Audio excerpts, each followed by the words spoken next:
Shalom, queridos! Leitura bíblica. Hoje, dia 24 de agosto, o nosso texto está em 1 de Samuel, no capítulo de número 16. Então disse Yahvé a Samuel: Até quando terás dó de Saul, havendo eu rejeitado para que não reine sobre Israel? Enche o teu vaso de azeite e vem, enviar-te-ei a Jessé, o belamita, porque dentre seus filhos me tenho provido de um rei. Porém disse Samuel: Como irei eu? Pois ouvindo-o Saul me matará.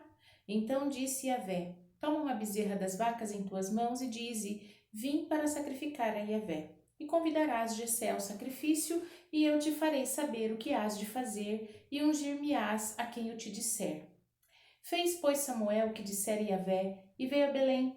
Então os anciãos da cidade saíram ao encontro, tremendo, e disseram: De paz é a tua vinda? E ele disse: É de paz. Vim sacrificar a Yahvé. Santificai-vos e vinde comigo ao sacrifício. E santificou ele a Jessé e aos seus filhos e os convidou ao sacrifício. E sucedeu que, entrando eles, viu a Eliabe e disse: Certamente está perante Yahvé o seu ungido. Porém, Yahvé disse a Samuel: Não atentes para a sua aparência, nem para a altura da sua estatura, porque o tenho rejeitado.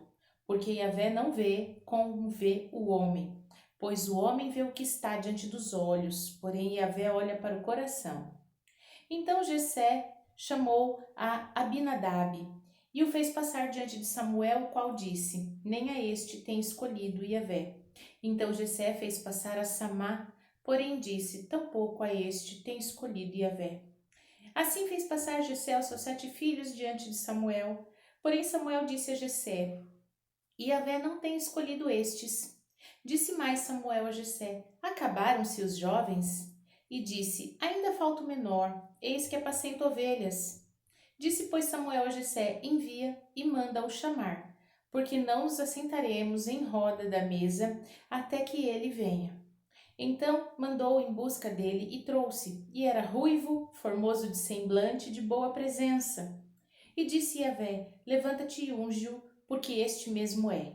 Então Samuel tomou o vaso do azeite, ungiu-o no meio de seus irmãos, e desde aquele dia em diante o espírito de Yahvé se apoderou de Davi.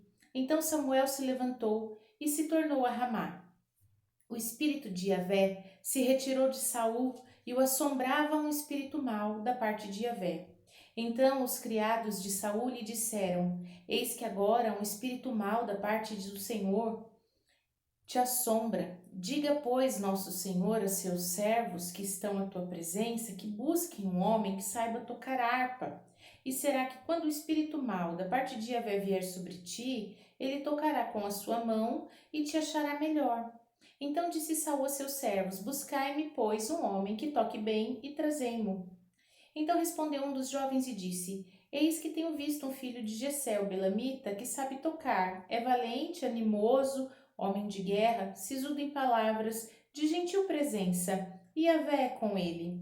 E Saul enviou mensageiros a Jessé, dizendo: Envia-me Davi, teu filho, o que está com as ovelhas. Então tomou Jessé um jumento carregado de pão e um odre de vinho e um cabrito e enviou-os a Saul pela mão de Davi, seu filho.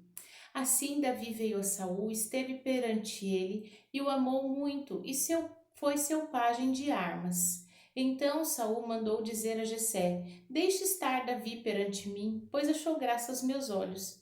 E sucedia que quando o espírito mau da parte de Deus vinha sobre Saul, Davi tomava a harpa e a tocava com a sua mão. Então Saul sentia alívio e se achava melhor, e o espírito mau se retirava dele. Aos Romanos, capítulo de número 14.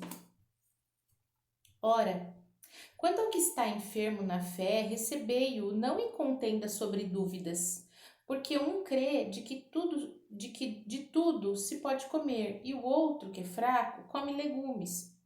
O que come, não despreze o que não come, e o que não come, não julgue aquele que come, porque Deus o recebeu por seu. Quem és tu que julgas o servo alheio? Para o seu próprio Senhor ele está em pé ou cai, mas estará firme, porque poderoso é Deus para o firmar.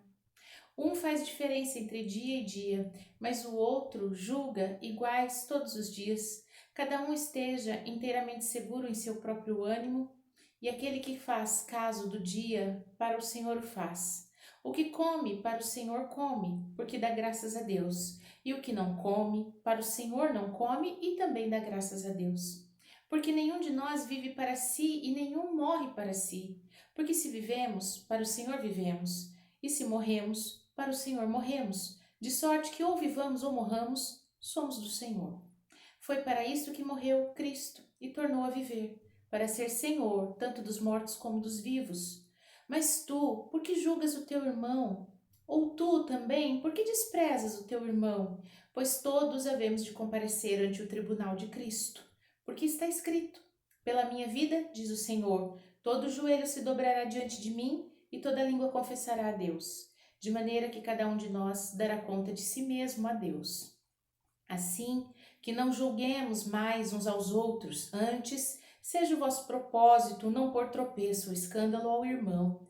Eu sei e estou certo no Senhor Jesus que nenhuma coisa é de si mesma imunda, a não ser para aquele que a tem por imunda, para esse é imunda. Mas, se por causa da comida se contrista teu irmão, já não andas conforme o amor. Não destruas por causa da tua comida aquele por quem Cristo morreu. Não seja, pois, blasfemado o vosso bem, porque o reino de Deus não é comida nem bebida, mas justiça e paz e alegria no Espírito Santo. Porque quem nisto serve a Cristo, agradável é a Deus e aceito aos homens. Sigamos, pois, as coisas que servem para a paz e para a edificação de uns para com os outros. Não destruas por causa da comida a obra de Deus. É verdade que tudo é limpo, mas mal vai para o homem que come com escândalo. Bom é não comer carne, nem beber vinho, nem fazer outras coisas em que teu irmão tropece, ou se escandalize, ou se enfraqueça. Tens tu fé? Tem-na em ti mesmo diante de Deus. Bem-aventurado aquele que não se condena a si mesmo naquilo que aprova. Mas aquele que tem dúvidas se come, está condenado, porque não come por fé. E tudo que não é de fé é pecado. Livro de Lamentações, capítulo de número 1. Como se acha solitária aquela cidade dantes tão populosa, tornou-se como a viúva que foi grande entre as nações e princesa entre as províncias, tornou-se tributária. Continuamente chora de noite e as suas lágrimas correm pelas suas faces. Não tem quem a console entre todos os seus amadores. Todos os seus amigos se houveram aleivosamente com ela, tornaram-se seus inimigos. Judá passou ao cativeiro por causa da aflição e por causa da grandeza da sua servidão. Habita entre as nações, não acha descanso. Todos os seus perseguidores a surpreenderam nas suas angústias. Os caminhos de Sião pranteiam, porque não há quem venha à reunião solene. Todas as suas portas estão desoladas, os seus sacerdotes suspiram, as suas virgens estão tristes e ela mesma tem amargura. Os seus adversários a dominaram, os seus inimigos prosperam, porque Yahvé a entristeceu, por causa da multidão das suas prevaricações, os seus filhinhos vão em cativeiro na frente do adversário. E da filha de Sião foi-se toda a sua glória.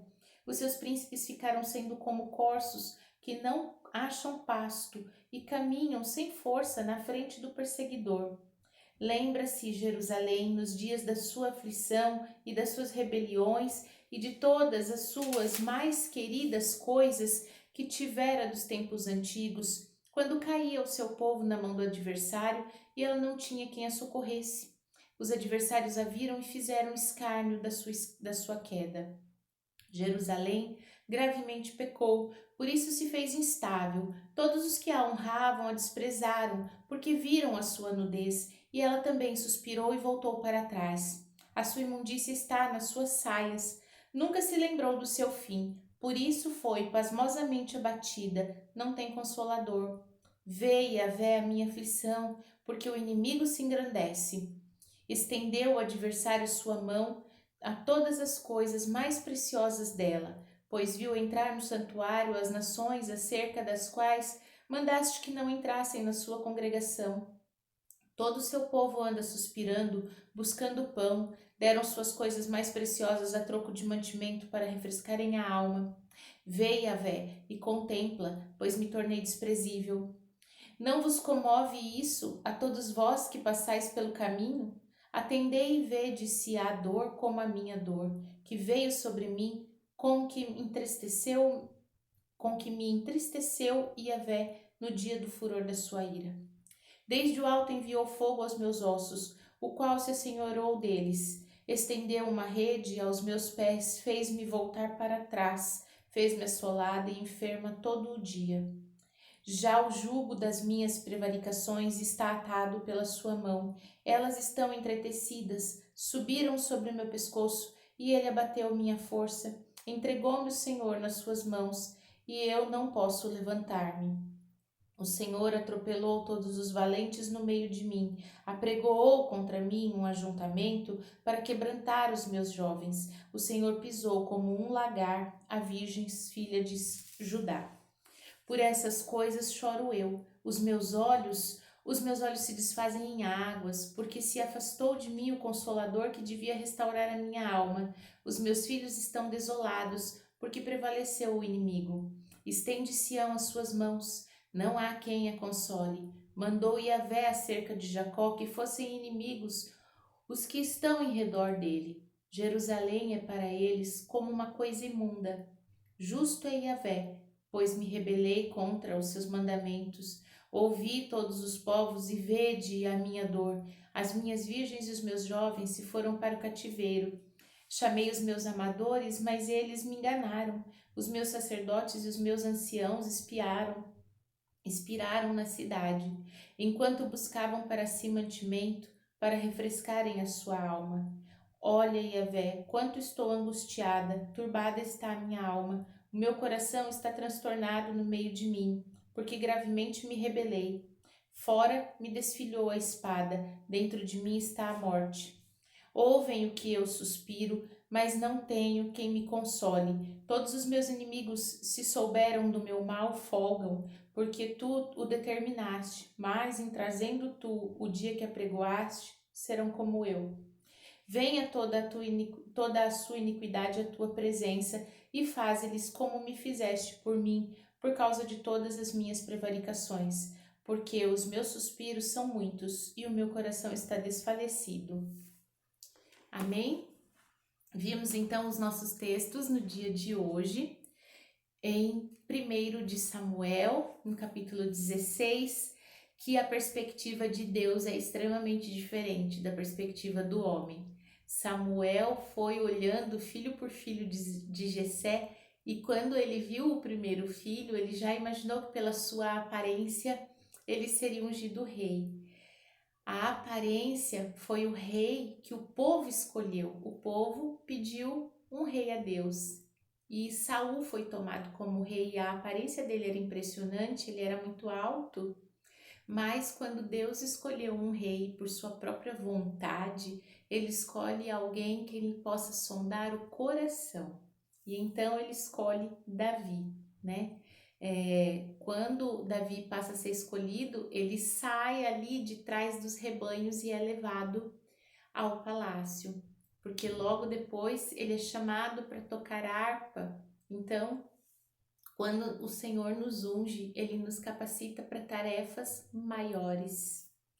E em Romanos, carta aos Romanos, no capítulo 14, Paulo vem falando muito sobre a questão do julgar o irmão, julgar os hábitos, julgar a doutrina de outras igrejas, os hábitos, os costumes, as tradições, que ninguém deixe a palavra de Deus, ou que ninguém constranja alguma pessoa a crer por causa destas coisas. Paulo deixa bem claro que cada um dê conta de si mesmo diante de Deus, porque para isso seremos chamados, para dar conta de nós mesmos, não do que fez o nosso irmão, o nosso vizinho, é para dar conta do que nós fizemos. E se aquilo que nós fazemos nos deixa em consciência em paz, que continue sendo feito, mas se houver dúvida no seu coração, examine-se e corrija-se. E aqui em Lamentações é um livro curto, é uma espécie de um diário de oração do profeta Jeremias, né? No tempo em que está sendo assolada a sua terra, e ele então vem mostrando que diante de toda a destruição ele não desistiu de orar, né? Todas essas lamentações são, na verdade, orações de alguém que está profundamente triste. Então, nós devemos nos lembrar que em meio às dificuldades, a gente deve continuar perseverando em oração. Amém? Vamos orar?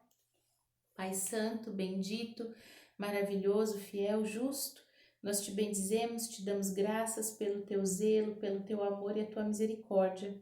Pai, em nome de Jesus, que nós possamos diante de ti levar uma vida que não traga peso ou condenação sobre os nossos irmãos, sobre os nossos semelhantes, sobre aqueles que têm fome e sede de ti. Que a nossa maneira de crer, Pai, não traga peso sobre a vida de ninguém. E em nome de Jesus, que nós possamos estar sempre prontos a acolher a todo aquele que necessita de ti. É o que te pedimos e agradecemos. Em nome de Jesus, amém. Shalom!